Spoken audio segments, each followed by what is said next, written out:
ಸ್ವಾಮೀಜಿಗಳು ಸಮಾಜದ ಪರವಾಗಿರಬೇಕೇ ವಿನಃ ಪಕ್ಷಗಳ ಪರವಾಗಿರಬಾರದು. ರಾಜು ಕಾಗೆ. ಕ್ಷೇತ್ರದಲ್ಲಿ ರಸ್ತೆ ಅಭಿವೃದ್ಧಿ ಕಾಮಗಾರಿಗೆ ಚಾಲನೆ. ಸ್ವಾಮೀಜಿಯಾಗಿ ವ್ಯಕ್ತಿಗತವಾಗಿ ಮಾತನಾಡುವುದು ತಪ್ಪು. ಸ್ವಾಮೀಜಿಗಳಿಗೆ ಸಮಾಜದ ಪರ ನಿಲುವಿರಬೇಕೇ ಹೊರತು ಒಬ್ಬ ವ್ಯಕ್ತಿಯ ಪರವಾಗಿ ನಿಂತು ರಾಜಕೀಯ ಮಾತನಾಡಬಾರದೆಂದು ವಾಯುವ್ಯ ಕರ್ನಾಟಕ ರಸ್ತೆ ಸಾರಿಗೆ ನಿಗಮದ ಅಧ್ಯಕ್ಷ ಶಾಸಕ ರಾಜು ಕಾಗೆ ಬಸನಗೌಡ ಪಾಟೀಲ್ ಯತ್ನಾಳ್ ವಿಚಾರವಾಗಿ ಜಯ ಮೃತ್ಯುಂಜಯ ಸ್ವಾಮೀಜಿಗಳ ಹೇಳಿಕೆಗೆ ಅಸಮಾಧಾನ ವ್ಯಕ್ತಪಡಿಸಿದ್ದಾರೆ. ಶಾಪಿಂಗ್ ಸಕ್ಕತ್ತಾಗಿದಲ್ವಾ? ಹಾ ಡ್ಯಾಡ್. ಅಪ್ಪ ನಿಮ್ಮ ಡ್ರಿಪ್ ಕೂಲ್ ಆಗಿದೆ. ಡ್ರಿಪ್ ಅಂದ್ರೆ ನಿಮ್ಮ ಔಟ್ಫಿಟ್ ಕೂಲ್ ಆಗಿದೆ. I know that. ಮತ್ತೆ ಇದು? This is great dad, but right now this is my vibe. Vibe ಅಂದ್ರೆ ಮೈ ಟೈಪ್, ಲೈಕ್ ದಿಸ್. ಫ್ಯಾಮಿಲಿಗೆ ನಾವು ಹೇಳ್ತೀವಿ ಫ್ಯಾಮ್. ಅಂದ್ರೆ ಇದು ಫ್ಯಾಮ್ ಜಾಮ್. ಈಗ ಅರ್ಥ ಆಯ್ತಾ? ಎಲ್ಲ ಅರ್ಥ ಆಗ್ತಾ ಇದೆ. New times, new trends. ಅವರು ಸೋಮವಾರ ದಿನಾಂಕ 7ರಂದು ಕ್ಷೇತ್ರದ ವ್ಯಾಪ್ತಿಯ ಮದಬಾವಿ ಶನೇಶ್ವರ ದೇವಾಲಯದ ಹತ್ತಿರ 2 ಕೋಟಿ ಅನುದಾನದ ಮದಬಾವಿ ತೆವರಟ್ಟಿ ರಸ್ತೆ ಹಾಗೂ ಕಿಳೆಗಾಂವ್ ಶ್ರೀ ಬಸವಣ್ಣ ದೇವಾಲಯದ ಹತ್ತಿರ 5 ಕೋಟಿ ಶಿರೂರ್ ಕಿಳೆಗಾಂವ್ ರಸ್ತೆ ಕಾಮಗಾರಿಗೆ ಚಾಲನೆ ನೀಡಿ ಮಾತನಾಡುತ್ತಿದ್ದರು.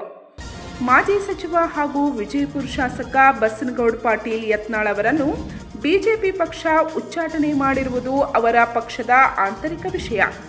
ಸ್ವಾಮಿಗಳು ಪಂಚಮಸಾಲಿ ಸಮಾಜದ ಮೀಸಲಾತಿಗೆ ಹೋರಾಟ ಮಾಡುತ್ತಿರುವುದು ಸ್ವಾಗತಾರ್ಹವಾಗಿದೆ.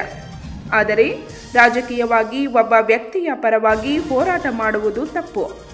ಸ್ವಾಮಿಗಳಾದವರು ಇಡೀ ಸಮಾಜದ ಆಸ್ತಿ. ಅವರು ಒಬ್ಬ ವ್ಯಕ್ತಿಗೆ ಮೀಸಲಾಗಿರುವುದು ಸರಿಯಲ್ಲವೆಂದು ಕೂಡಲ ಸಂಗಮದ ಶ್ರೀ ಜಯ ಮೃತ್ಯುಂಜಯ ಸ್ವಾಮೀಜಿಯವರ ಬಸನಗೌಡ ಪಾಟೀಲ್ ಯತ್ನಾಳ್ ಪರ ರಾಜಕೀಯ ಹೇಳಿಕೆ ಕುರಿತು ಅಸಮಾಧಾನ ಹೊರಹಾಕಿದರು. ಗುರುಗಳು ಮಾಡೋದು ಅದು ನಾನು ಹೇಳ್ತಾ ಇದ್ದೀನಿ, ಮಾಡಬಾರ್ದು. ವ್ಯಕ್ತಿಗತ ನಾವು ಸಮಾಜ, ನಮಗೆ ಸ್ವಾಮಿಗಳು ಹೋರಾಟ ಮಾಡೋದು ಸಮಾಜ ಸಲುವಾಗಿ. ವ್ಯಕ್ತಿಗತ ಮಾಡೋದು ಯಾರಿಗೇ ಆಗಲಿ ಅದು ತಪ್ಪು ಅನಿಸ್ತೈತಿ. ನೀವೇನಂತೀರ ಅದಕ್ಕೆ? ನಿಮ್ಮ ಉತ್ತರ ಏನ? ನಿಮ್ಮ ಅನಿಸಿಕೆ ಅಂತೀರಿ? ವ್ಯಕ್ತಿ ಮಾಡೋದಲ್ಲ, ಸಮಾಜ ಸಲುವಾಗಿ ಮಾಡಲಿ. ಸ್ವಾಮಿಗಳು ಎಲ್ಲರಿಗೆ ಒಬ್ಬ ವ್ಯಕ್ತಿ, ಅದು ಪಾರ್ಟಿ ವಿಷಯ. ಯತ್ನಾಳ್ ಅವ್ರನ್ನು ತೆಗೆದು ಅವ್ರ ಪಕ್ಷದ ಆಂತರಿಕ ವ್ಯವಸ್ಥೆ, ಅಲ್ಲಿ ನಾವು ಮಠಾಧೀಶರು ಹೋಗಕ್ಕೆ ಬರ್ತೈತಿ? ಬರಲ್ಲಂಗ, ಅದು ತಪ್ಪದ. ನಾನು ಅದಕ್ಕೆ ಹೇಳ್ತೀನಿ, ನಾನು ಅದಕ್ಕೆ ಸ್ಟಿಕಪ್ಪಿದ್ದೀನಿ. ಸ್ವಾಮಿಗಳು ಪಂಚಮಸಾಲಿ 2A ಹೋರಾಟ ಸಲುವಾಗಿ ಹೋರಾಡಿದ್ರು. ಅದನ್ನು ಹೊರತುಪಡಿಸಿ ರಾಜಕಾರಣದಲ್ಲಿ ಅವರು ಮಠಾಧೀಶದ ಯಾರೂ ಬರಬಾರ್ದು ಅನ್ನೋದೇ ನನ್ನ ವೈಯಕ್ತಿಕವಾದಂಥ ಉದ್ದೇಶ. ಶಿರೂರದಿಂದ ಕಿಳೆಗಾಂವ್ವರೆಗೆ ಮತ್ತು ಮದಬಾವಿಯಿಂದ ಅದು ಮೇನ್ ರೋಡ್ ಶನಿದೇವರ ಗುಡಿಯಿಂದ ಆ ರೋಡನ್ನು ಟೋಟಲಿ ಇದು 4 ಕೋಟಿ ಮತ್ತು 4 ಕೋಟಿ 90 ಲಕ್ಷ, ಅದು 2 ಕೋಟಿ 7 ಕೋಟಿ ರೂಪಾಯಿದ ಕಾಮಗಾರಿಯನ್ನು ಇವತ್ತು ನಾವು ಗುತ್ತಿಗೆದಾರರಿಗೆ ಕೊಟ್ಟು ಇವತ್ತು ಅದರ ಗುದ್ಲಿ ಪೂಜೆಯನ್ನು ಮಾಡಿದ್ದೇವೆ. ಮತ್ತು ಒಂದು ತಿಂಗಳಲ್ಲಿ ಅದನ್ನು 2 ಕಾಮಗಾರಿಗಳನ್ನು ಮುಗಿಸಬೇಕಂತೇಳಿ ಅಲ್ಲಿ ನಮ್ಮ ಆದೇಶನೂ ಇದೆ, ಸರ್ಕಾರದ ಆದೇಶ ಇದೆ. ಆ ಪ್ರಕಾರ ಅವರು ಮುಗಿಸ್ತಾ ಇದ್ದಾರೆ.